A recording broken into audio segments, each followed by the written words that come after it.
नाटकात एक सिच्युएशन आहे की मुलीचा वाढदिवस आहे आणि वडील वाढदिवसाला पोचत नाहीत त्या चार चौघीमध्ये.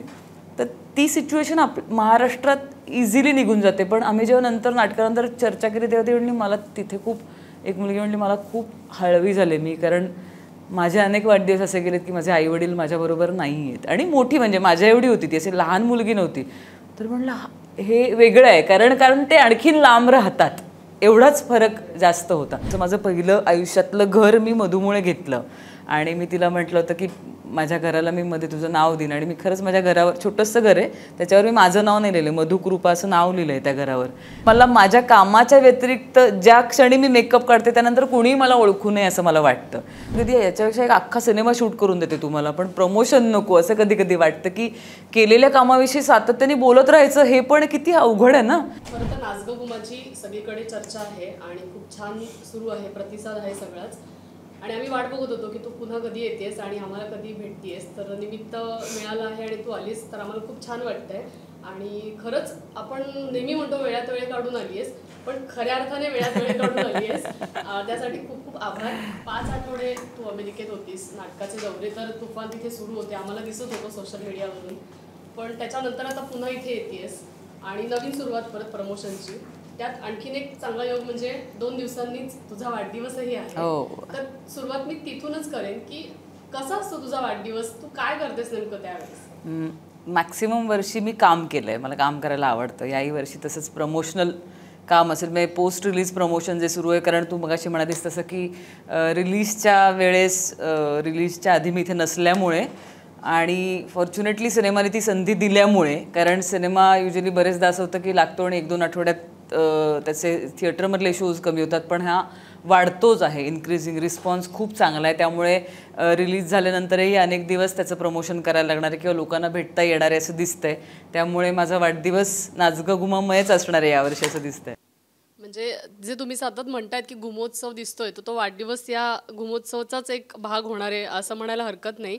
पण असं पहिल्यांदा झालं असेल ना की सिनेमा रिलीज झालाय आणि तू नाही आहेस इथे, भारतात नाही आहेस, किंवा असं पहिल्यांदा झालं असेल तर कुठेतरी असं झालं की तिथे खूप धमाल सुरू आहे, कुठेतरी फोमो फिलिंग आलं की काहीतरी येतच होतं. पण सगळ्यात गंमत म्हणजे मी सिनेमा बघितला नव्हता याचं मला जास्त एक हे वाटत होतं की अरे आपण जे केलंय ज्याच्याविषयी आता प्रेक्षकांसाठी केलेलीच गोष्ट असते ती, पण माझ्या आधी प्रेक्षक बघणार आहेत हे पहिल्यांदा घडलं माझ्या आयुष्यात. तर त्यामुळे एक असं आतमध्ये रुखरुख पण होती, भीती पण होती, उत्सुकता पण होती आणि येस फोमो.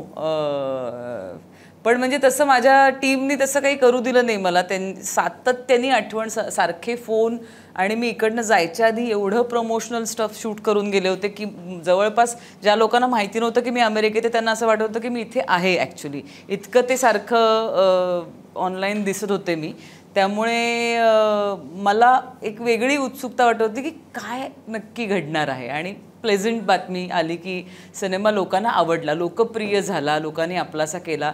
आणि त्यामुळे छान वाटलं की मी तिथे असताना हे घडतं. एक वेगळाच अनुभव. मला नाही वाटत परत असं कधी ठरवून तर कोणी काही करणार नाही, प्रत्येकाला वाटतं की आपण असावं. पण असा योग जुळून आला कदाचित आणि मला तिकडनं रिस्पॉन्स बघता आला. तिकडे US मध्ये आपले मराठी प्रेक्षक प्रचंड आहेत, कारण मी नाटकाच्या प्रयोगांसाठीच गेले होते, 4 चौघीसाठी. तर तिथे प्रमोशनल ॲक्टिव्हिटीमुळे ऑलरेडी सिनेमा पोचला होता आणि त्या तिकडच्या प्रेक्षकांना म्हणजे 4 चौघीचा प्रयोग संपला, सगळं कौतुक, छान आनंद, भेटीगाठी, इमोशनल सगळं झालं की पडदा पडताना खालनं आरडाओरडा व्हायचं की आम्हाला नाच गं घुमाच्या गाण्यावर नाचायचं, तुम्ही प्लीज गाणं लावा.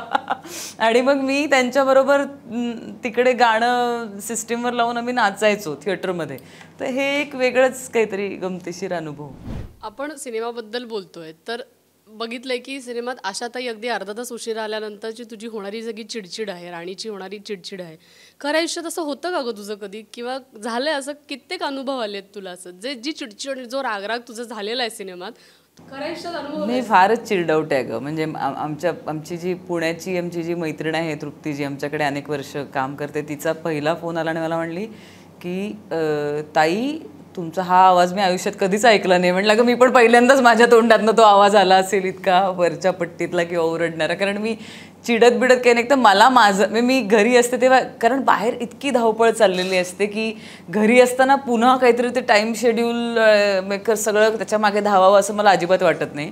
सुट्टीच्या दिवशी मी अत्यंत शांत असते आणि मी घरी नसताना घरातले याच ज्या आपले बॅकबोन्स आहेत पुण्याच्या काय किंवा मुंबईच्या काय तीच घरं सांभाळतात खरं तर. त्यामुळे मी त्यांना काही शेड्यूल सांगत नाही, ते आपल्या आपल्याच प्रेमाने करत असतात सगळ्याजणी. त्यामुळे मी नाही आहे अशी. त्यामुळे माझ्यासाठी वेगळा पण होता. म्हणजे तो ॲक्च्युली मी इतकी चटपटीत पण नाही असं मला वाटतं खऱ्या आयुष्यात. माझी आई मला म्हणाली तू सिनेमात इतकी धावतेस, तुला बघताना मला खूप मजा आली, मी प्रत्यक्ष तुला लहानपण सोडल्यास कधी बघितलं नाही आहे इतकं वेगात काहीतरी करताना. त्यामुळे वेगळं होतं हे पात्र माझ्यासाठी सुद्धा. किंवा ती व्यक्ती म्हणून पण खूप वेगळी होती. आणि एक परेशचा दिग्दर्शक म्हणून जो त्याची एक स्टाईल आहे, एक ह्युमर आहे त्याचा, एक वेगळ्या पद्धतीने त्याला मी विचारलं होतं की तू काय, तर तो मला म्हणाला की मला सगळं म्हणजे आयुष्यातले अनेक महत्त्वाचे गंभीर क्षणसुद्धा मला गमतीशीर पद्धतीने दिसतात खरेच. म्हणजे अगदी मृत्यूसारखा अवघड प्रसंगसुद्धा मला त्यातली गंमतच दिसते. आणि मग तो मला सांगत होता की विनोदाचे विविध प्रकार असतात, जे संत वाङ्मयापासनं अगदी आपल्या पुराणापासनं त्याचे उल्लेख त्यांनी सांगितले, जे अर्थातच मला सगळे सांगता येणार नाहीत, पण तो बोलताना खूप छान बोलतो. तर कधी अतिशयोक्ती असते, कधी काहीतरी वेगळा ह्युमर असतो, असे सगळे त्याचे प्रकार त्यांनी सांगितले. आणि त्यातले विविध प्रकार मी एक्सप्लोर करण्याचा प्रयत्न केला असं तो सांगत होता. तर म्हणलं वा, त्याचा मी एक भाग आहे आणि मला मजा वाटली. मराठी सिनेसृष्टीतली एक छान लोकप्रिय जोडी म्हणजे एक स्वप्नील जोशी आणि मुक्ता बर्वे. म्हणजे ते दोघं जण आले कुठल्याही स्क्रीनवर किती कमाल करतात आणि ते प्रेक्षकांना आवडतात. तर स्वप्नील बरोबरची कोणती कलाकृती तुझी यशस्वी झालेली आहे आणि लोकांना आवडली आहे? तर नाचगा घुमा पण काही अपवाद नाही आहे, पण तो ह्यावेळेस निर्मात्याच्या भूमिकेत आहे. तर तू काय सांगशील या निमित्ताने स्वप्नीलला, तुझ्या मित्राला काय सांगशील? मला ॲक्च्युली स्वप्नील, मधू, म्हणजे हे दोन माझे अगदी जवळचे घट्ट मित्र, शर्मिष्ठा, तृप्ती, तेजस यांची या निमित्ताने तशा अर्थाने ओळख झाली. पण या दोन्ही माझ्या जवळच्या मित्रांचा मला प्रचंड अभिमान वाटला, कौतुक वाटलं, कारण ते निर्मात्याच्या भूमिकेत उभे असताना फार प्रोफेशनली ते हँडल करत होते. आणि म्हणजे मला पहिला फोन आठवतोय माझा मधूनी मला केलेला की मुक्ते परेश आणि मी एका सिनेमाचं स्क्रिप्ट लिहिलं आहे, त्याच्या एका रोलसाठी, त्या कथानायिकेसाठी आम्ही तुझा विचार करतो आहे, त्याच्या शूटिंगच्या तारखा या आहेत, त्याची रिलीजची तारीख ही आहे आणि त्याच्या प्रमोशनच्या तारखा या आहेत. तर मी म्हटलं की काय, म्हणजे पहिल्या फोनमध्ये शेड्यूल सांगणारा निर्माता आहे. मग मी म्हटलं तू हे सगळं, तर मला असं वाटलं की ते प्रत्येकाला असं वाटत असतंच, म्हणजे इंटेन्शन असतं पण ते कधीच डेडलाईन फॉलो नाही केल्या जात. पण ही गेली 1 मेला खरंच फिल्म रिलीज झाली, त्याच्या आधीचं प्रमोशन खरंच त्या पद्धतीने केलं. आता मी अमेरिकेला जाणार होते तेव्हा ते सगळं जे प्रमोशनल ॲक्टिव्हिटी शूट करायचे होते त्या केल्या गेल्या, त्याची आयडियाज, त्याचं कॉन्सेप्ट सगळं तर ते सगळं परेश आणि स्वप्नीलला करताना मी बघत होते, तर मला खूप कौतुक वाटत होतं. आणि फार प्रोफेशनली हँडल केलं त्यांनी. म्हणजे जवळची मैत्रीण आहे म्हणून गृहीत धरलं तर असं काही नव्हतं, व्यवहारापासून. म्हणजे मला खरंच कौतुक वाटतं की स्वप्नील काय किंवा मधू काय, बघ असं असं आहे, असं बजेट असणार आहे, तुला हे असं असेल, हे तुला शक्य आहे का? तर मला असं रोखठोक आणि कुठलंही करणार यार दोस्तीसाठी वर काही नव्हतं, काही हँकी पँकी अप्रोच नव्हता. अत्यंत छान स्ट्रेट फॉरवर्ड आणि जे आहे ते आहे. तर मला फार क्लीन निर्माते वाटले ते आणि मला प्रॉमिसिंग निर्माते वाटले ते की या जर ते 6 जे पार्टनर्स आहेत त्यांनी जर आणखीन प्रोडक्शन्स केली तर त्यांनी कदाचित एक चांगलं मॉडेल तयार केलं आहे आपल्यासमोर की जर चांगलं प्लॅनिंग असेल, एक बाउंडेड स्क्रिप्ट असेल, एक टीम असेल एफिशियंट, तर कशा पद्धतीने सिनेमा रिलीज करता येतो. तर लोकप्रिय होणं हे प्रत्येक प्रोजेक्टचं नशीब असू शकतं, ते प्रेक्षक ठरवतात फायनली. पण कसं असू शकतं प्रॉडक्ट डिलिव्हर करणं, हे त्यांनी फार सुंदर केलं. आणि मला खूप कौतुक, अभिमान आणि त्यांच्याशी बोलताना मला भरून वगैरे येत होतं की मला फार भारी वाटतंय तुम्ही हे करताय. तर असं खरंच छान वाटत होतं की इतकी वर्ष मी त्यांना जवळनं बघते, लेखिका आणि अभिनेत्री म्हणून, निर्माती म्हणूनही तिने काम केलं आहे पार्टनरशिपमध्ये. स्वप्नीलला मी को ॲक्टर म्हणून इतकी वर्ष ओळखते, मित्र म्हणून जवळचं आहे, पण असा निर्माता म्हणून उभा राहिला तर मला फार अप्रूप वाटलं. आणि मला एक काहीतरी प्रेरणा पण मिळाली की अरे काहीतरी करून बघायला हवं, वेगळं काहीतरी. छान वाटलं. एकीकडे आता सगळं सिनेमाचं प्रमोशन सुरू आहे, त्याला प्रतिसाद सुंदर मिळतोय, पण दुसरीकडे तू प्रायोगिक आणि व्यावसायिक असं दोन्ही नाटकं करते आहेस. रंगभूमीवर सक्रिय असणं कलाकारासाठी किती महत्त्वाचं आहे असं तुला वाटतं? हो हो, म्हणजे सगळ्या कलाकारांसाठी किती महत्त्वाचं आहे असं मी नाही सांगू शकणार. मला खूप आवडतं एवढं मी नक्की सांगू शकेन. आणि विविध प्रकारच्या ॲक्टिव्हिटीमध्ये मी स्वतःला आजमावून बघण्याचा प्रयत्न करते. जसं आता तू म्हणालीस की प्रिय भाईसारखा एक प्रयोग, प्रिय भाई एक कविता हवी आहे, ज्याच्यासाठी मी आता परत जूनमध्ये अमेरिकेला चालली आहे. तिकडच्या कन्व्हेन्शनमध्ये माझा प्रयोग आहे. तर ते एकीकडे चालू असताना चार चौघीसारखं एक दमदार नाटक सुरू आहे, ज्याचे आता 300 प्रयोग करून आम्ही परत आलो. अमेरिकेत 300वा प्रयोग केला आम्ही, जो वॉशिंग्टन DC होता. आणि सप्टेंबरमध्ये तो सीझन आम्ही संपवू, म्हणजे थांबवू प्रयोग. तर मला स्वतःला खूप छान वाटतं, स्वतःची ताकद आजमावायला मिळते. असं नाही म्हणणार की सिनेमा आणि टेलिव्हिजनमध्ये मिळत नाही, तिथे वेगळ्या प्रकारे मिळते. पण सिनेमा किंवा टेलिव्हिजन हे माध्यम दिग्दर्शकाचं असतं, म्हणजे टेक्निशियन्सचं असतं. दिग्दर्शक, एडिटर ही महत्त्वाची मंडळी असतात. नाटकाचं हे माध्यम दिग्दर्शक तुमच्याकडे तुमचं नाटक बसवून सुपूर्त करतो आणि मग तो लक्ष ठेवतो, पण तो रोजचा प्रयोग नटच करत असतात. किंवा ते तुमचे सहकारी जे त्या दिवशी लाईट ऑपरेट करणार, त्या दिवशी म्युझिक ऑपरेट करणार, त्या दिवशी सेट लावणारा, ही मंडळी करत असतात. त्यामुळे जास्त तुमची परीक्षा त्या क्षणी बघितली जाते आणि मला हे खूप कायमच आवडतं. म्हणूनच कदाचित हर्षद म्हणाल तसं की नाटकाची निर्माती म्हणून मी काम करून बघितलं, कारण मला हे फार चॅलेंजिंग वाटतं. ते माध्यम खूप आवडतं, जवळचंही आणि प्रेक्षकांशी डायरेक्ट संवादही साधता येतो. तू प्रियभाईचा आत्ता उल्लेख केलास, तर मला जाणून घ्यायचं की तो कार्यक्रम करताना तुझी भूमिका काय होती? कारण की तो खूप वेगळ्या पद्धतीचा कार्यक्रम आहे आणि अशा कार्यक्रमांना आता आणखी काही कार्यक्रमांना खूप जास्त चांगला रिस्पॉन्स पण मिळतो प्रेक्षकांचा.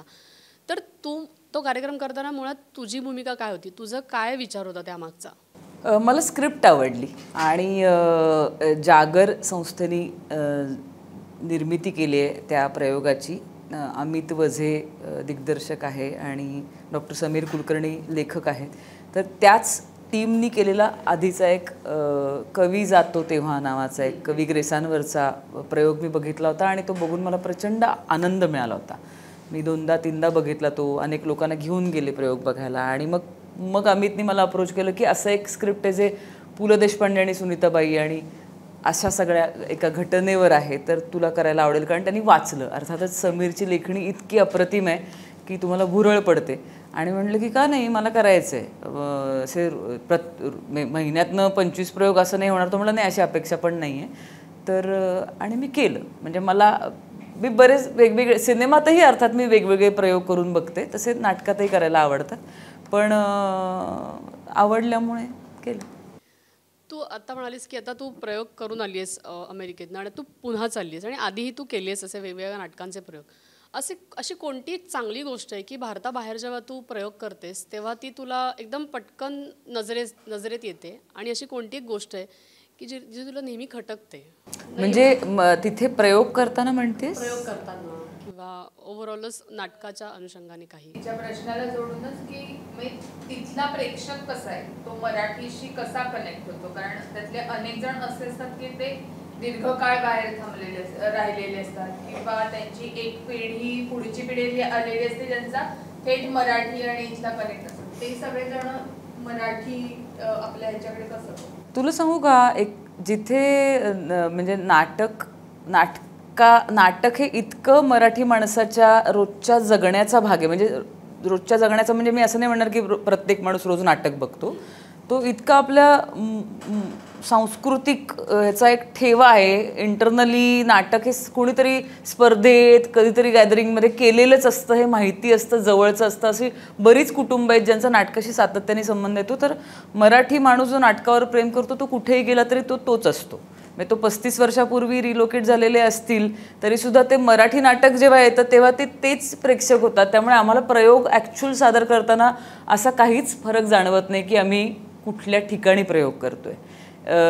ते एका नाटकाची भाषा बोलणारे प्रेक्षक असतात, नाटकाचं कल्चर माहिती असणारे प्रेक्षक असतात आणि अत्यंत चांगलं नर्चरिंग सांस्कृतिकदृष्ट्या झालेले प्रेक्षक असतात. चांगलं वाचलेले, चांगलं बघितलेले, चांगलं समजणारे, जाणणारे, जाणकार, आवड असलेले. त्यामुळे एकदा नाटकाच्या थिएटरमध्ये माणूस पोचला की तो कुठल्याही भागात बसला असता. नागपूरला केला, तू जळगावला केलास, तू भुसावळला केलास, तू नाशिकला केलास किंवा कोपर खैराण्याला केलास, तरी नाटकाचा प्रेक्षक म्हणूनच थिएटरमध्ये शिरतो. आणि त्यानंतर मला कळत नाही की मी कुठच्या थिएटरमध्ये प्रयोग करते. म्हणजे आम्ही कितीतरी वेळा हेच तिकडेही म्हणत होतो की आम्हाला काही फरक नाही जाणवत. म्हणजे ज्या छोट्या छोट्या जागांना इकडे लाफ्टर, तर त्याच्यापेक्षा किंबहुना काही जास्त जागांना तिकडे लाफ्टर येत होते, काही वेगळ्या ठिकाणी त्यांना इमोशनल होत होते, कारण कनेक्ट्स वेगवेगळे होते. म्हणजे बरेच दिवस देशापासून घरापासून लांब राहणाऱ्या लोकांना काही वेगळ्या हलक्या नाजूक गोष्टी पण भावून जात होत्या. ते आम्हाला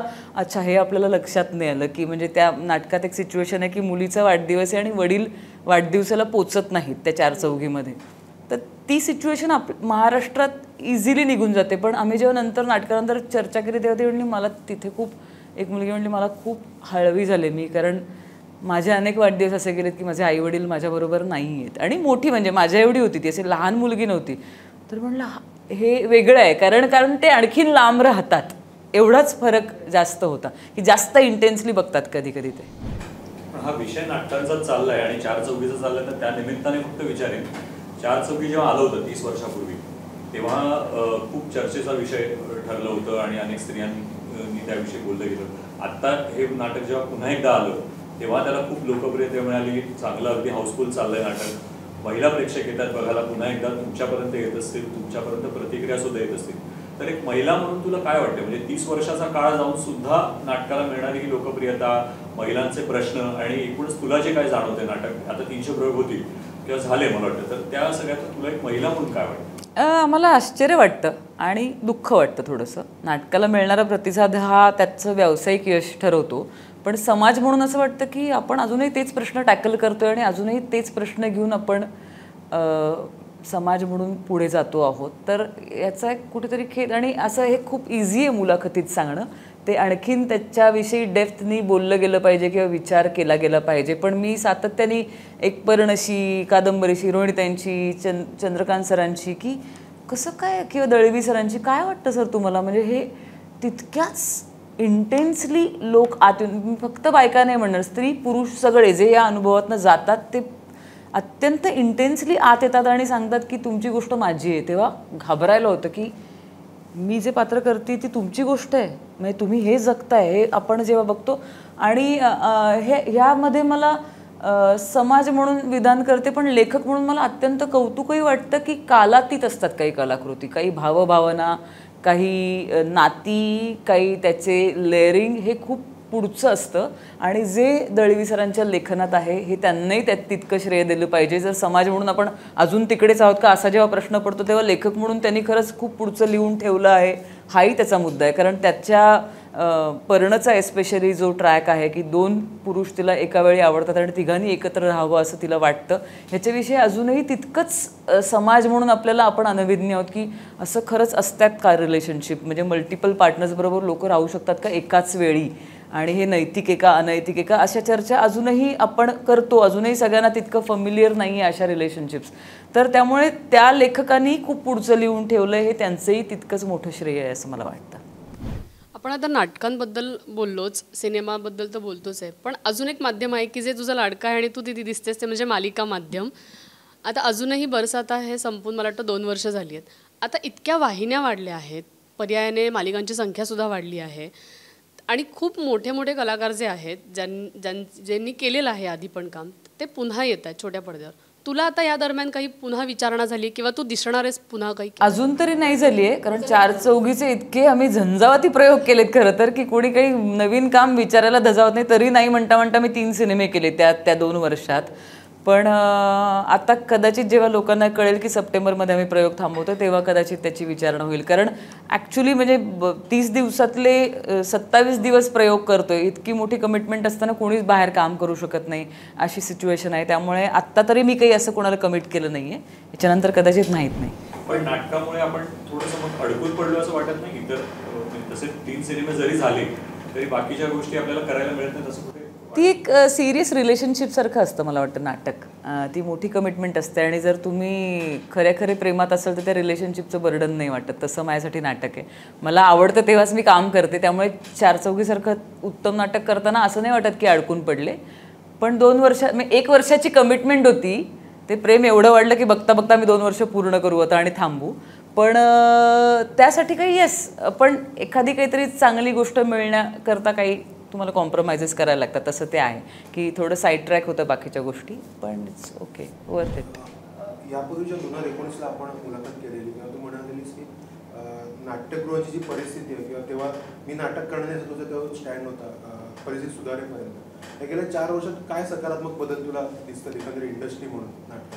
4 वर्षाचं माहीत नाही मला, पण आता गेल्या 2 वर्षात काही थिएटर्स खरंच खूप चांगली रन होताना मला दिसली. म्हणजे जे मी त्या वाशीच्या थिएटरविषयी म्हटलं पण होतं, तसं दीनानाथ मुंबईतलं आहे जिथे मॅक्सिमम प्रयोग केले जातात, किंवा यशवंतराव किंवा भरतसारखं छोटं थिएटर असेल, पण चांगल्या अर्थाने काही चांगले बदल थिएटरमध्ये दिसले.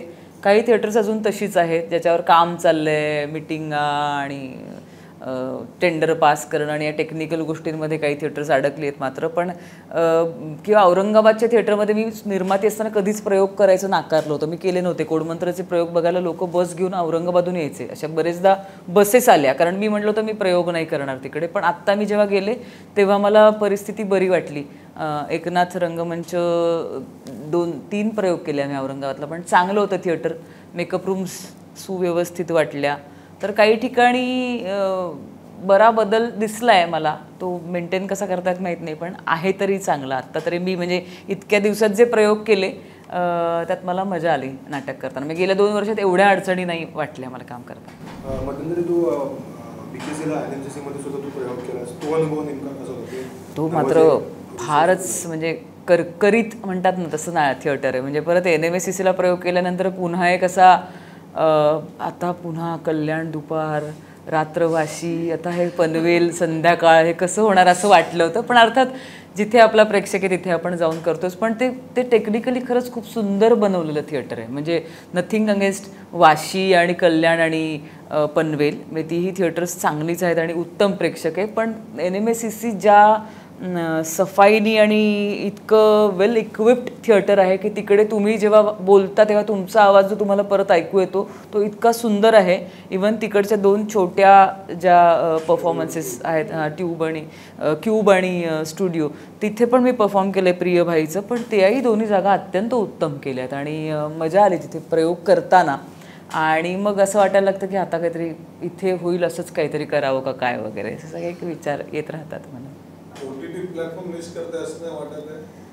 ते मला मिस करत असतील तर आता बघायला पाहिजे, काहीतरी चांगला रोल यायला पाहिजे. कारण ॲक्च्युली अपॉर्च्युनिटीज खूप आहेत, पण सगळ्या म्हणजे योग्य अपॉर्च्युनिटी आपल्यापर्यंत पोचण्याचं थोडं पेशन्स ठेवला तर कदाचित चांगलं काहीतरी काम करता येईल असं वाटतं. नाही मी हे देते ना, काय म्हणू आपण, ऑडिशन्स खूप देते मी, पण योग्य ठिकाणी योग्य स्थळाच्या दिशेने वाटचाल नाही होते अजून. नाही बरेचदा मी शॉर्टलिस्ट होते आणि माझं कास्टिंग होत नाही असं होतं. काही वेळेला तारखा जुळत नाही. तर 4-4च्या 2 वर्षात पूर्णच हे झालं की कोणी विचारलं तर नाही, इतके दिवस 30 दिवसातले 3च दिवस मी अवेलेबल असं म्हटल्यावर कोणीच कास्ट करायचं नाही कुठेच. तरी मराठी निर्मात्यांनी सिनेमे केले माझ्याबरोबर, कारण ते गरजेचे होते, मी असणं गरजेचं होतं. पण बाकी आता वेळ देईन तेव्हा काम माझ्याकडे येईल. तर वेळ सप्टेंबरपासून मी देईन. बाईपणाचे वेगवेगळे कंगोरे वेगवेगळ्या माध्यमातून हाताळले एवढ्या सध्याच्या काळामध्ये. तू बाईपण बघशील किंवा त्याच्या आधीचे काही सिनेमे बघशील किंवा आत्ताचा नाचगुमा आहे, OTT आहे, सगळीकडे आहे. तर एक असा विषय मध्यवर्ती असून एंटरटेनमेंट इंडस्ट्री त्याच्याविषयी बोलतीये, हे करते, तर त्याविषयी तुला काय वाटतं? चांगली गोष्ट आहे. असे सिनेमे एक स्वार्थ म्हणून सांगायचं जरा तर चांगले रोल्स त्यामुळे क्रिएट होत आहेत. आणि म्हणजे त्यातलं तर प्रत्येक सिनेमा वेगळ्या जॉनर्स आहे. म्हणजे ते सगळे एका कॅटेगरीत घालण्याची गरज नाही आहे. किंवा बाई पण असं म्हणजे त्याचं म्हणावं असं काही नायिका प्रधान गोष्टी आपल्याकडे कायमच येत होत्या. असं नव्हतं की आपल्याकडे त्याची वानवा होती कायमच. म्हणजे हिरो ओरिएंटेड सिनेमे आले अशी सिच्युएशन मराठीत नाही आहे फार. विषय प्रधान सिनेमे खरं तर येतात आणि त्यामध्ये मग नायक किंवा नायिका जे महत्त्वाचे असतील ते. पण गेल्या काही दिवसात नावं त्याची अशी आली आहेत की झिम्मा म्हण किंवा नाचगं गुमा म्हण किंवा बाई पण भारी देवा, त्यामुळे एक एम्फसिस झाल्यासारखं वाटतं. पण त्याच्या आधी बरेच सिनेमे असे येऊन गेले ज्यात बायका केंद्रस्थानी होत्या आणि चांगली गोष्ट आहे. खूप अपॉर्च्युनिटीज आहेत आत्ता आपल्या एंटरटेनमेंट इंडस्ट्रीमध्ये. जसं प्रत्येक क्षेत्रात स्पर्धा असते तसे आपल्या इंडस्ट्रीत सुद्धा स्पर्धा आहे. ही स्पर्धा तुझ्यासाठी किती महत्त्वाची आहे आणि तुझी आत्ता कोणाशी स्पर्धा आहे असं तुला वाटतं? माझं स्पर्धेविषयी जरा मत वेगळं आहे. स्पर्धा पेक्षा कॅन्डिडेट्स खूप जास्त आहेत असं मला नेहमी वाटतं, पण दोन वेगळ्या माणसांची एकमेकांची स्पर्धा नाही असू शकत कधी. तुम्ही तुमच्याच पुढे मागे काम करत असता. म्हणजे मी जर एक काम करू शकत असेन तर त्याच्याच वर किंवा खाली मी जात असते, त्यामुळे मला माझ्याशीच तुलना करणं योग्य असतं. स्पर्धा दुसऱ्याशी नाही होऊ शकत ना. म्हणजे बघ ती किती उंच आहे असं कसं होईल? म्हणजे माझे आईबाबा जेवढे उंच आहेत, जेनेटिकली शक्य आहे मला उंची माझी वाढणं तितकीच माझी वाढू शकेल. ती किती उंच आहे म्हणून मी उंच व्हायला पाहिजे असं होऊ नाही शकत. सो तेच कुठच्याही रोलच्या बाबतीत, कामाच्या बाबतीत, कलागुणांच्या बाबतीत, तुमच्या कपॅसिटीच्या बाबतीत असतं असं मला नेहमी वाटतं. त्यामुळे स्पर्धा माझी नाही आहे कुणाशी. पण येस, चांगली ऑपॉर्च्युनिटी आपल्याला मिळावी असं प्रत्येकाला वाटतं, तसं मलाही वाटतं. मधुगंधाने यापूर्वी मुलाखतीच म्हटलेलं की तिच्या भरोश्यावर आईने तुला इकडे पाठवलं, मुंबईत पाठवलं किंवा काम करायला परवानगी दिली. तुमचं ते जुनं नातं त्या मैत्रीविषयी ऐकायला आवडेल. हो, मधू म्हणजे ललित कला केंद्रामधली आमची मैत्री आहे आणि मधू 1 वर्ष सिनियर मला. ती मी 1 वर्ष आधी पासआउट झाली आणि तिचा मला फोन आला होता तेव्हा की ती एका हॉस्टेलमध्ये राहत होती आणि तिकडे जागा रिकामी झाली होती आणि माझी परीक्षा संपायची होती, म्हणजे दुसऱ्या दिवशी पेपर. तेव्हा म्हणली अशीच एक जागा आहे मुक्त इथे आणि म्हटलं अगं पण परीक्षा उद्या संपते. म्हणजे मी परवा ये, ॲडमिशन घेऊन टाक वगैरे इतपत. म्हणजे तर ते सगळंच खूप नवीन होतं. पुण्यातनं मुंबईला येणं आणि काही वर्षांपूर्वीच्या, त्या एक 22-23 वर्षापूर्वीची गोष्ट सांगते, तेव्हा जास्त अवघड होत्या या गोष्टी. त्यामुळे मग अर्थातच मैत्रीण म्हणून तिचा फोन आला, काकू खूप चांगलं आहे आमचं हॉस्टेल वगैरे, तिला पाठवा वगैरे असं एक मधूचं. आणि माझी आई आणि ती आई सोलापूरची आहे, ती पंढरपूरची, त्यामुळे त्यांची दोस्ती आहे दोघींची जाम. आणि मग मी त्या हॉस्टेलमध्ये राहू लागले आणि अर्थातच मधू खरंच म्हणजे आता सिनेमा आलाय म्हणून नाही, आम्ही काम खरं तर पहिल्यांदा केले. आमची मैत्री अनेक वर्षांची आहे. म्हणजे माझ्या आयुष्यातल्या अनेक महत्त्वाच्या टप्प्यात मधू माझ्याबरोबर होती. जसं माझं पहिलं आयुष्यातलं घर मी मधूमुळे घेतलं आणि मी तिला म्हटलं होतं की माझ्या घराला मी मध्ये तुझं नाव देईन. आणि मी खरंच माझ्या घरावर, छोटंसं घर आहे, त्याच्यावर मी माझं नाव नाही लिहिलं, मधू कृपा असं नाव लिहिलं आहे त्या घरावर. कारण असे खूप रेअर मित्र मैत्रिणी आपल्या आयुष्यात येतात ज्यांचं काही स्वार्थ किंवा, आता बघ ना, काम करायला मी इतकी वर्ष घेतली, कुठचंही हे नव्हता, व्यवहार नव्हता आमच्यात कधीच. ती लेखिका आहे, मी नटी आहे, निर्माती आहे, पण असं काही नव्हतं की आपण एकत्र काम केलं. मग आपली मैत्री आमची कॉलेजमधली दोस्ती आहे, त्यामुळे ती छान मैत्री, घट्ट मैत्री. आणि आम्ही एकमेकींना वाटेल ते म्हणू शकतो, सांगू शकतो, खरी खरी मतं देऊ शकतो. एकमेकांची सगळी कामं बघून जे आवडलं नाही आवडलं किंवा वैयक्तिक आयुष्यात जे झालं नाही झालं त्याच्याविषयी बोलू शकतो. रात्रभर ज्या मित्रमैत्रिणींबरोबर आपण गप्पा मारू शकतो त्यातली मधू माझी मैत्रीण आहे. आणि आम्ही अनेक चढ उतार आयुष्यातले बघितलेत एकमेकांच्या, त्यामुळे छान वाटतं की मधूबरोबर मी मैत्रीण म्हणून तिच्याबरोबर आहे आणि ती माझ्याबरोबर आहे. तू असं मध्यंतरी पण मला वाटतं 1-2 मुलाखतीत असं म्हटलं होतंस की जिथे गर्दी आहे किंवा जास्त लोक आहेत, गोंगाट आहे, तिथे मी जास्त रमत नाही किंवा मला जास्त तिथे नाही थांबावं असं वाटतं. तो स्वभाव नाही आहे माझा. पण आता इंडस्ट्रीची एक गरज म्हणून एक सर्कल वाढवण्याच्या दृष्टीने थोडंसं सोशल जास्त असणं हे महत्त्वाचं नाही वाटत तुला? काय आता आपण सगळे ओळखीचे असतो एकमेकांच्या, असं काही म्हणजे गोंगाट गर्दी अशा अर्थाने नाही. मी ज्या क्षेत्रात काम करते त्यामध्ये जनसंपर्क खूप महत्त्वाचा आहे आणि जो मी ठेवण्याचा प्रयत्न केला आहे. पण बाय चॉईस व्यक्ती म्हणून एखादा सुट्टीचा दिवस जर मी घालवत असेल तर मी उठून लोकांमध्ये जाऊन बसत नाही. तुम्ही एक व्यक्ती असता आणि तुम्ही एक प्रोफेशनल व्यक्ती असता, तर तो जो चॉईस असतो ना की सतत अटेन्शन मिळावं असं वाटणं, जे नटांचे बेसिक गुणधर्म आहेत ते माझे नाही आहेत. म्हणजे मला माझ्या कामाच्या व्यतिरिक्त ज्या क्षणी मी मेकअप काढते त्यानंतर कुणीही मला ओळखू नये असं मला वाटतं. म्हणजे मी 24 तास ॲक्टर नाही होऊ शकत. काही जणांना ते आवडतं, मी ती व्यक्ती नव्हे. मला आता नका, आता माझं झालं, मी उभी राहते तुमच्यासाठी फोटो काढायला, मी मेकअप करून आवरून येते, पण आता माझा मेकअप काढून झाला, आता मी ॲक्टर नाही, आता मी मुक्ता बर्वे आहे, तर तुम्ही आता नका माझ्याबरोबर फोटो. काही लोकांना त्याचा राग येतो, पण मला असं वाटतं की एक पर्सनल आयुष्य पण आहे ना माझं, आणि जे आहेत, जे मला गरजेचं आहे व्यक्ती म्हणून मी स्वतःला जपलं पाहिजे, तर ती माझी आवड आहे. त्यामुळे असं नाही आहे की मी माणूस गाणी आहे, पण मला कधी कधी त्याचं बर्डन येतं खूप जास्त आणि ती गरज आहे असं मला नाही वाटत. होतोच जनसंपर्क आपोआप. म्हणजे मी माणसामध्ये काम करते, मी नाटकात काम करते तेव्हा जवळपास 1000-1200 प्रेक्षक असतात, त्यातले 700 ते 800 प्रेक्षक तुम्हाला आत येऊन भेटतात. म्हणजे आमचं 3 अंकी नाटक आहे, त्याचा 4था अंक नंतर अख्खा सुरू असतो, फोटो काढणे, नमस्कार करणे. पण ही माझी प्रोफेशनल ड्युटी आहे आणि मलाही कौतुक आवडतं. पण त्याच्या पलीकडे जाऊन मी खूप कट्टा टाकून गप्पा मारत बसले असं नाही होत, कारण तो माझं व्यक्ती म्हणून पिंड नव्हे. यालाच जोडून असा दुसरा प्रश्न की जनसंपर्क जो तू आता मुद्दा म्हणालीस ना, तर त्याचं एक टूल सोशल मीडिया म्हणून आपण बघतो. सोशल मीडिया हे एक टूल आहे त्याचं. तर सोशल मीडियावरती तू गेल्या काही दिवसांपासून सक्रिय दिसतेस आणि आम्हाला एक वेगळी मुक्ता दिसते, कारण ती रील्स करतीये, ती काही नाचते आहे. तर तुला स्वतःलाच तू कशी नवीन काही तुझ्यातलं सापडलं तुला, किंवा तू स्वतःलाच नव्याने काही असं बघितलं, असं काही झालंय का या प्रोसेसमध्ये? प्रोफेशनल कमिटमेंट आहे. ज्या दिवशी सिनेमाचं प्रमोशन संपेल त्या दिवशी हे सगळं थांबेल, कारण हे थकवणारं असतं. तुम्हाला मी काय सांगू, तुम्ही सगळ्यात जास्त अनुभवणारी मंडळी आहात हे सगळं. त्यामुळे ही मोठी कमिटमेंट आहे आणि ते सातत्याने जे करत राहणं सुद्धा एक तुमचा मेंदूचा एक भाग. सातत्याने मी आता काय पोस्ट करू, मी कशी दिसते, मी छान दिसते का, मला कारण ते गरजेचं आहे ना, माध्यमाची गरज आहे ती. तर ते करत राहणं हे मला असं वाटतं कधी कधी याच्यापेक्षा एक अख्खा सिनेमा शूट करून देते तुम्हाला, पण प्रमोशन नको असं कधी कधी वाटतं. की केलेल्या कामाविषयी सातत्याने बोलत राहायचं हे पण किती अवघड आहे ना. त्याच्यापेक्षा तुम्ही काम बघा आणि तुम्हीच ठरवा कसं वाटतंय. पण ते पुरत नाही आजकाल, कारण तुम्ही केलेलं काम लोकांपर्यंत पोहोचवणं ही माध्यमाची पण गरज आहे.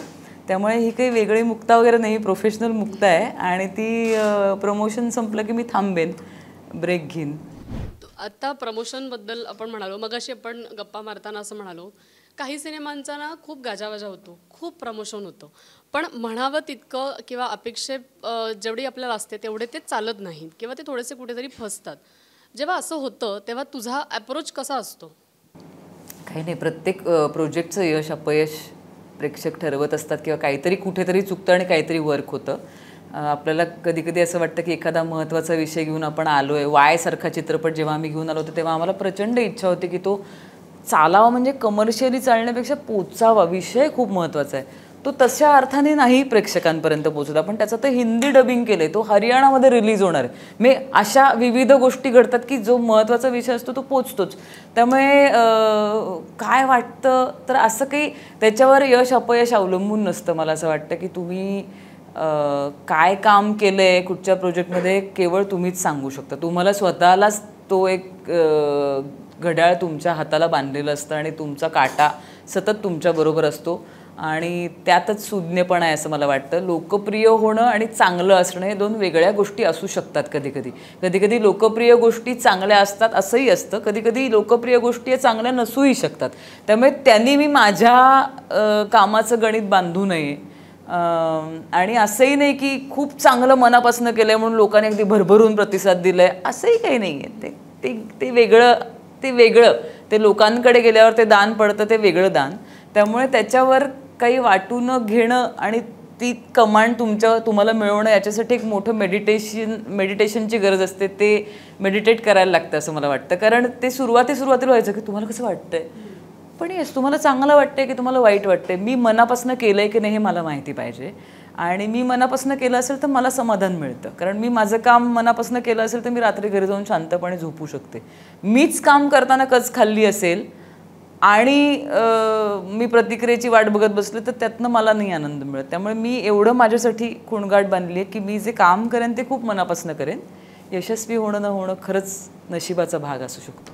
आतापर्यंत वैविध्यपूर्ण भूमिका साकारल्या, पण अशी कुठली व्यक्तिरेखा साकाराशी वाटली किंवा साकारण्याची इच्छा आहे मालिकेत असेल किंवा फिल्ममध्ये असेल किंवा नाटकात वगैरे, पण असं काही विचार कधी केला आहे? नाही केलं, मधल्या काळात करत होते, पण मला असं वाटलं की मी नाही विचार करायला पाहिजे. कारण खरंच वेगवेगळ्या मीडियामध्ये वेगवेगळे लेखक दिग्दर्शक खूप चॅलेंजिंग रोल्स घेऊन येत आहेत माझ्याकडे.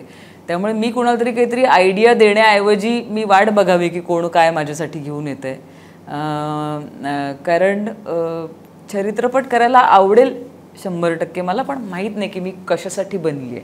आणि आपण एक स्वतः व्यक्ती म्हणून जज करतो ना, जेव्हा चरित्रपट येत आहेत नाही मी केला विचार, नाही केला विचार, महिलाच्या भूमिकेतनं काय विचार केलेला नाही नाही.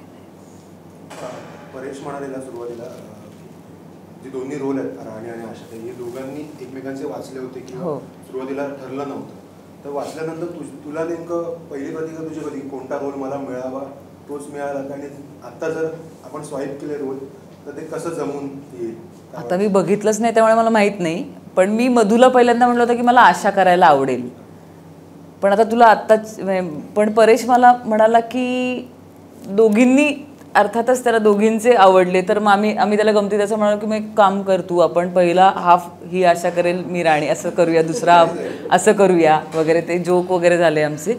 पण मग मला परेश म्हणाला की गेल्या अनेक वर्षात तू कदाचित बेकार घडले बिघडले किंवा एक डाव धोबी पछाड नंतर मी असं मॅड काम नव्हतं केलं फारसं, जे मला ललितचा काल फोन आला प्रभाकरचा, आणि मी मगाशीच कोणाला तरी सांगत होते की तो मला म्हणाला जे नटाला ओळखू शकतो तसं ललित मला म्हणाला की तुला खरं सांगू मला सिनेमा आवडल्यावर ते सगळं वेगळंच, पण मला तुला खूप दिवसांनी तू कोणासाठी हॉस्पिटलमध्ये जात नव्हतीस, तू पोलीस नव्हतीस, तू वकील नव्हतीस, तू स्वतः आजारी नव्हतीस, तुला कसलं टेन्शन नव्हतं, तू हुंदडत होतीस स्क्रीनवर, मजा करत होती, आरडाओरडा करत होती, हे बघून मला खूप बरं वाटलं. म्हटलं तुला खरं सांगू मलाही काम करताना हेच वाटलं, रिलीफ वाटलं मला, कारण काही सातत्याने खूप इंटेन्स रोल मी केले, नाटकात असतील किंवा सिनेमात असतील.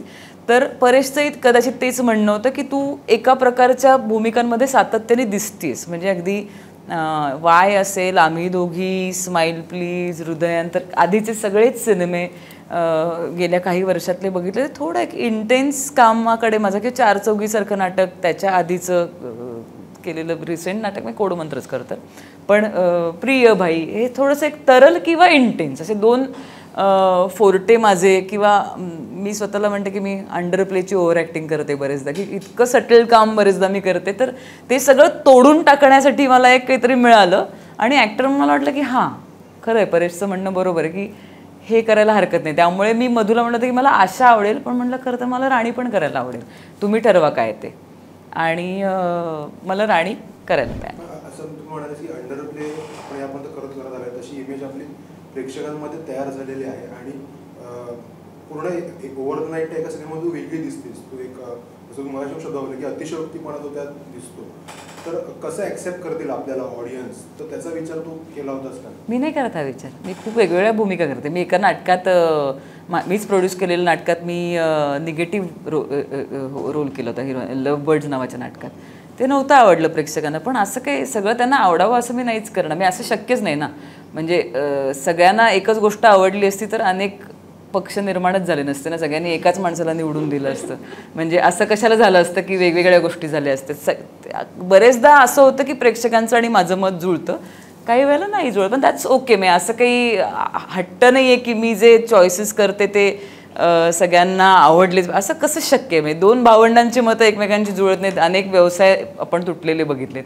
त्यामुळे माझे प्रेक्षक आणि मी दरवेळेस एका पद्धतीने विचार करू किंवा ओव्हरनाईट माझी इमेज चेंज होईल, पुढच्या सिनेमात मी वेगळी दिसेन. आत्ता जस्ट 40तले चोरमध्ये मी वेगळी दिसले, मी 4 चौघीत वेगळी दिसते आहे, त्याच्यापेक्षा मी वेगळी प्रियबाई. म्हणजे मला फॉर्च्युनेटली असं वाटतं की मी एकाच वेळेस इतकी व्हरायटी करताना दिसते आणि इतकी व्हरायटी करायला मला मिळते, हे माझं नशीब आहे. असं क्वचित मिळत असेल कोणाला तरी, तर अशी काही इमेज वगैरे किती कमी मेमरी उरली आहे रे आता लोकांची.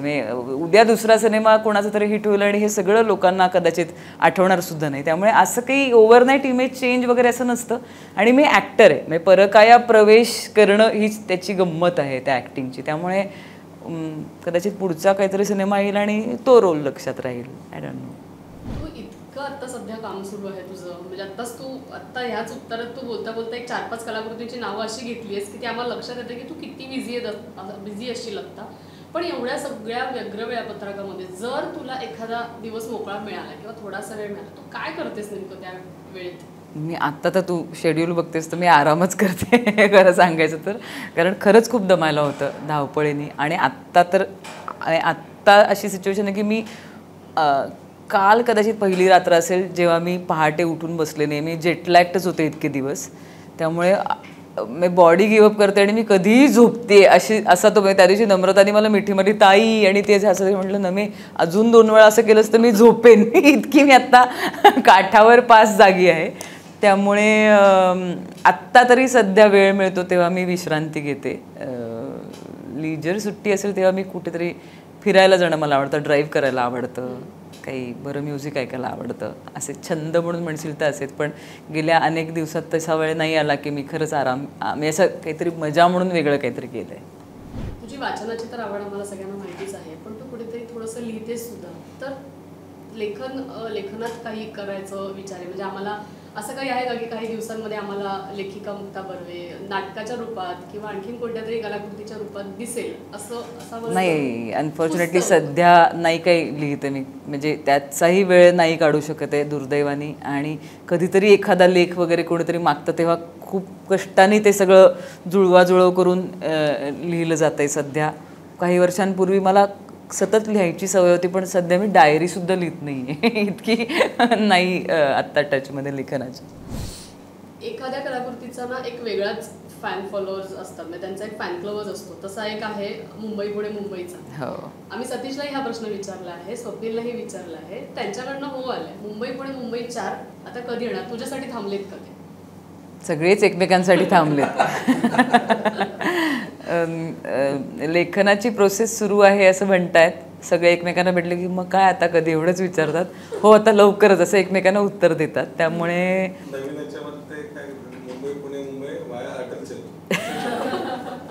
प्रेक्षकांना मात्र आहे, जे डायहार्ट त्याचे फॅन्स आहेत त्यांना त्याचा 4था भाग यायला हवा आहे. तो एक असा सिनेमा आहे जो ज्याच्याबरोबर लोक जगतात. म्हणजे खरं तर की आम्ही पण असेच तेव्हा प्रेमात पडलो होतो, आमचं तेव्हा असंच लग्न झालं, आता आम्हाला मुलं झाली आहेत, मग आता पुढे आमचं काय होणार आहे, तुमचं जे होणार ते आमचं, असं सगळं ते गमतीशीर नातं आहे ते प्रेक्षकांचं त्या सिनेमाशी. त्यामुळे येस, त्यांना हवा आहे त्याचा 4था भाग यायला. सतीश इकडे सतीश आलेला तेव्हा त्यांनीही असंच दोघांना उद्देशून ते आम्हाला सांगितलं होतं. स्वप्नील आलं तेव्हा सेम, आणि आता तू. तर मला असं वाटतं की तो त्रिकोण आता पूर्ण झालाय. त्यामुळे आता ती खऱ्या अर्थाने, आता मला वाटतं 3 इंटरव्ह्यू एडिट करून एकत्र लावून आता ह्याचं काहीतरी कंपायलेशन करून सेंड करा तुम्ही, हे बघा. चांगली आयडिया दिली आहेस तू. पण सोशल मीडियाबद्दल आपण मगाशी म्हणालो, तर अजून एक गोष्ट आहे की जी कलाकारांना ती बाजूला नाही करतायत, ते म्हणजे ट्रोलिंग. मगाशी खरं तर विचारायचं होतं हे. तू कदाचित त्याचा अनुभव घेतला असशील, नशील घेतला माहिती नाही, पण तुला काय, तुझा टेक काय आहे यावर, ट्रोलिंग या मुद्द्यावर? तुला काय वाटतं? तू बघत असशील कदाचित, तुझ्या मित्रमैत्रिणींचं बघत असशील. काय होतं ग, जसं कौतुक करतात तसं आवडत नाही असंही सांगतात. ते एक माध्यम आहे. आणि मगाच्या माझ्या उत्तरामध्ये त्याचं बरंचसं उत्तर आलं की ते तुम्ही किती लावून घ्यायचं मनाला, हा तुमच्या हातातला प्रश्न आहे. कारण ओपन फोरम आहे तो, कुणीही बोलू शकतं. आणि त्याच्यासाठी, ते बोलण्यासाठी तुम्हाला काही कशाच्या सर्टिफिकेटची गरज नाही आहे. म्हणजे तुम्ही कोण आहात हे तुम्हाला कोणीच विचारत नाही. जेव्हा तुम्ही बोलतो ह्याला काय अक्कल आहे का वगैरे असं म्हणणारं, तुला किती अक्कल आहे असं कोणीच कोणाला विचारत नाही. त्यामुळे दॅट्स ओके, असं होऊ शकतं. प्रत्येकाला आपलं मत देण्याची संधी मिळते त्या माध्यमात. आणि लोक म्हणजे खूप एकत्र येऊन काहीतरी बोलणे, याचे काहीतरी विपरीत परिणाम पण आपण बघतो. म्हणजे जे हे सहन करू शकत नाहीत अशा लोकांनी काही अनफॉर्च्युनेट गोष्टी आपण वाचल्या, पाहिल्या आहेत की काही तरुण मुलांच्या आत्महत्या वगैरे, असं त्या न्यूज ऐकताना मला वाईट वाटतं की हे सहन करण्याची कपॅसिटी प्रत्येकामध्ये असते असं नाही. पण त्या ट्रोलिंग करणाऱ्या समाजाला एक चेहरा नाही आहे ना. म्हणजे कोण कोणाला म्हणणार की हे थांबवा, आणि कोण कोणाला म्हणणार की हे मनावर घेऊ नका. त्या सिच्युएशनमध्ये असलेला एक अनफॉर्च्युनेट माणूस असतो ज्याला ट्रोल केलं जातं. त्याची जर सहनशक्ती आणि कपॅसिटी किंवा मॅच्युरिटी नसेल तर तो त्या ट्रोलिंगला बळी पडतो, ज्याचं मला वाईट वाटतं. पण मी स्वतः काही यात फार लक्ष देत नाही. मी कौतुकही वाचत नाही फार, आणि मी त्याचे दोष मला येस, ज्यांची मतं मला महत्त्वाची वाटतात, ज्यांचं मत ऐकून मला फरक पडेल, माझ्या कामात सुधारणा होतील असं वाटतं, त्यांचं मी 100% ऐकते. पण सगळ्यांचं ऐकत बसलं त्यातच वेळ जाईल. करिअर कधी करणार? म्हणजे किती प्रेक्षक असतील ज्यांना काहीतरी म्हणायचं असेल. एक समूहाची रिॲक्शन आपल्याला कळत असते की काय आहे, आवडतंय नाही आवडतंय, ते पुरतं. आणि कलाकृतीचा व्यावसायिक यश लोकप्रियता हे आणखीन एक वेगळं त्याचा पडसाद आहे, तो मिळालाही मजा वाटते. आणि नाटकात तर आम्हाला प्रत्यक्षच पावती मिळते की तुम्हाला आवडतंय का नाही. ते प्रत्यक्ष येऊन भेटतात लोक, तेव्हा कळतंच की त्यांना आवडले किंवा नाही आवडले. एक थोडासा वेगळा प्रश्न की तू तुझ्या भूमिका, तुझी मतं हे ठामपणे मांडतेस आणि मोजक्या शब्दात म्हणा किंवा नेमकेपणाने तू मांडतेस, पण तुला कशाची भीती वाटते? म्हणजे ते ह्या क्षेत्रातलं असेल किंवा तुझ्या व्यक्तिगत आयुष्यातलं असेल, तुला भीती कशाची वाटते? अनेक गोष्टींची भीती वाटते मला. असं नाही एक गोष्ट आहे की ज्याला मी घाबरते. अगदी म्हणजे फिजिकली सांगायचं तर मला उंचीची भीती वाटते. जिना उतरताना मला कायम असं वाटतं की मी तोंडावर पडणार आहे. आणि अशा फोबिया हो. मी नाटकात जेव्हा पायऱ्या असतात ना, माझ्या कोडमंत्र मीच प्रोड्यूस केलेल्या नाटकात पायऱ्या होत्या. मी कुणाला, आणि मी असं सांगत नाही की मला भीती वाटते, आता सगळ्यांना कळेल आपल्या मुलाखतीमुळे, पण ते सांगितलं की आणखीन कॉम्प्लेक्स होतं. मी इतकी वेळा रिहर्सल करते जर मी पायऱ्या उतरण्याचा सीन असेल तर, कारण मला त्याची फिजिकली भीती वाटते की ह्या पायऱ्यावरनं मी पडेन असं एक मनात मला वाटतं. सो अशा अनेक गोष्टी ज्याची मला भीती वाटते खऱ्या अर्थाने. भीतीवरनं चेहरा तुझा आठवला की वायामध्ये शेवटचा जो सीन आहे, तो हातात घेऊन समोर सगळे कुत्रे येतात, चेहऱ्यावरचा जो काय भाव आहे, त्याची गंमत सांगते. पण मी तुला ते वायाच्या वेळेस आपण भेटलो होतो की नाही मला आठवत नाही, पण मला कुत्रे प्रचंड आवडतात.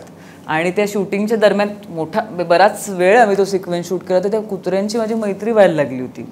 आणि मला दिग्दर्शक ओरडायला लागला की अजिबात तुम्ही जवळ येऊ नका, काय जलवर. ते सगळं सुरू झालं होतं माझं. ती कुत्री माझ्यावर भुंकेनात, मी घाबरे ना, म्हणजे उलटा सीन होता ना. बरं ऍक्टर काम करेल, कुत्र्यांना कसं सांगायचं आता की तिच्यावर भुंका. सो मला बराच वेळ लांब ठेवलं होतं त्यांच्यापासून की त्यांनी तुझ्यावर भुंकणं अपेक्षित आहे, प्रेमाने चाटणं अपेक्षित नाही. तर हे गंमत नाही त्यातली. पण आता एक शेवटच्या 1-2 प्रश्नांकडे येते. एक रॅपिड फायर आपण करूया. त्याच्या आधी असं की तू बऱ्याच कलाकारांबरोबर काम केलेस, पुरुष कलाकारांबरोबर, तर त्या सहकलाकारांबद्दलचं एका शब्दात तुला काय वाटतं ते तू सांगशील? अंकुश चौधरी खूप इंटेन्स छान माणूस आणि ॲक्टर. स्वप्नील जोशी चारमर. उमेश कामत पूर्ण होण्याच्या आधीच तर रेडी होतं. हाय चारमर. उमेश कामत अत्यंत डिसेंट आणि खट्याळ माणूस, भयंकर खट्याळ, बेस्ट ॲक्टर. म्हणजे एक काय म्हणू सकस ॲक्टर, को ॲक्टर. ललित प्रभाकर चारमर होऊन गेला आता खरं तर, पण म्हणजे अत्यंत लवेबल असा को ॲक्टर, खूपच स्मार्ट. आणि सारंग साठे. ही सारंग म्हणजे ट्रीट आहे. मग मी पहिल्यांदाच काम केलं, मला माहीत नव्हतं की इतकी धमाल आहे सारंग म्हणजे, पण मला फारच मजा आली सारंग बरोबर काम करताना. आणि आवडता दिग्दर्शक परेश मोकाशी की सतीश राजवाडे? कसं कसं त्यालाच रॅपिड फायर की नसतंच. म्हणजे जो सिनेमा परेश करू शकतो तो सतीश करू शकेल असं नाही कदाचित, किंवा तो तसा करेल असं नाही. ही 2 फार मोठी महत्त्वाची नावं आहेत आपल्या इंडस्ट्रीमधली. सो असं की मी अजूनही 2 दिग्दर्शकांची नावं घेतलीस तरी मी ते सगळ्यांबद्दल हेच म्हणेन. जरी तू विक्रमचं नाव ॲड केलंस तरी मी म्हणेन की तो सिनेमा तो तसा नाही करणार. सो रॅपिड फायर याला माझा विरोध आहे मुळात. तू कर. पुढचा प्रश्न वेगळा आहे की सगळ्याच माध्यमांमध्ये तू काम केलंयस, तर तू आवडतं माध्यम असं विचारणार नाही, पण क्रम कसा सांगशील तू? नाटक, सिनेमा, मालिका, काय क्रम सांगशील? It's tough. खूपच पॉवरफुल. बलस्थानं वेगळी आहेत ग प्रत्येकाची. नाटक मी शिकले त्यामुळे नाटक मी पहिल्यांदा सुरू केलं, पण मालिकांची पॉवर तू कुठल्याच दुसऱ्या माध्यमाला देऊ शकत नाही. तुम्ही डायरेक्ट घरात मनात प्रवेश करता, आणि सिनेमा कालातीत आहे, त्यामुळे पॉवरफुल माध्यम आहे जी जपून वापरायला पाहिजे असं मला वाटतं. मगाशी आपण बायोपिकचा विषय खरं तर काढला होता, पण कोणता असा बायोपिक आहे किंवा कोणती अशी व्यक्तिरेखा आहे की जी तुला साकारायला आवडेल असं तू असं एक कधी रॅन्डमली कधी विचार केला असशील? मजा येईल कारण तुला. मलाही मजा येईल. बघू कोण काय विचारते मला, वाट बघते. मी नाही असा विचार केला. Thank you so much Mukta. छान गप्पा झाल्या आहेत आणि खूप शुभेच्छा सगळ्याच पुढच्या येणाऱ्या कलाकृतींसाठी. थँक्यू. खूप धन्यवाद मठाच्या कार्यालयाला. थँक्यू.